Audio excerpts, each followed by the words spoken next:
ஸ்டெஃபனோவை ஜட்டியோட தரன்னு வலிச்சிட்டு போறான். அதுக்கப்புறம் ஸ்டெஃபனோவை அடிச்சு மிரட்டுறான். மிரட்டிட்டு என்ன சொல்றான் அப்படின்னா, இது என்னோட ரூம், இனிமே நானும் பார்பராவும் தான் அந்த ரூம்ல இருப்போம், அங்க இருக்கு பாரு அதுதான் உன்னோட ரூம், இனிமே நீ அங்கதான் இருக்கணும் அப்படின்ற மாதிரி சொல்லி மிரட்டுறான். அதுக்கப்புறம் நமக்கு பிரசன்ட்டை தான் காட்டுறாங்க. பிரான்செஸ்கோ ஒரு ரூம்ல உட்கார்ந்துட்டு இருக்க மாதிரி நமக்கு காட்டுறாங்க. அப்போ சடனா போலீஸ் வந்து பிரான்செஸ்கோவை அரெஸ்ட் பண்ணிடுறாங்க. அப்படியே கட் பண்ணி நமக்கு பாஸ்ட காட்டுறாங்க. அப்பவும் போலீஸ் வந்து பிரான்செஸ்கோவை அரெஸ்ட் பண்றாங்க. ஆனா இந்த வாட்டி பிரான்செஸ்கோவோட வைஃப் தான் கேஸ் கொடுத்திருக்கா. என்ன அப்படின்னா, அவளை விட்டுட்டு இன்னொரு பொண்ணோட வாழ்ந்துட்டு இருக்கான் அப்படின்னு சொல்லி பிரான்செஸ்கோவோட வைஃபே அவன் மேல கேஸ் கொடுத்திருக்கா. அடுத்த சீன்ல பிரான்செஸ்கோவை போலீஸ் இன்ட்ரோகேட் பண்ணிட்டு இருக்காங்க. அப்போ போலீஸ் என்ன சொல்றாங்க அப்படின்னா, 19th and 20th நைட் அப்போ ஒரு கப்பல் இறந்து போயிட்டாங்க.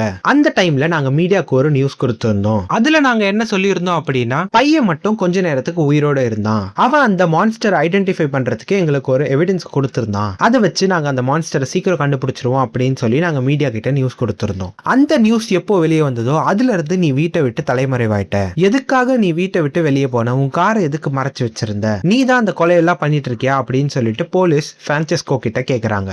நம்மளோட சேனலை யாராச்சும் சப்ஸ்கிரைப் பண்ணாம இருக்கீங்க அப்படின்னா கீழே இருக்கிற பெல் பட்டனை பிரஸ் பண்ணிக்கோங்க.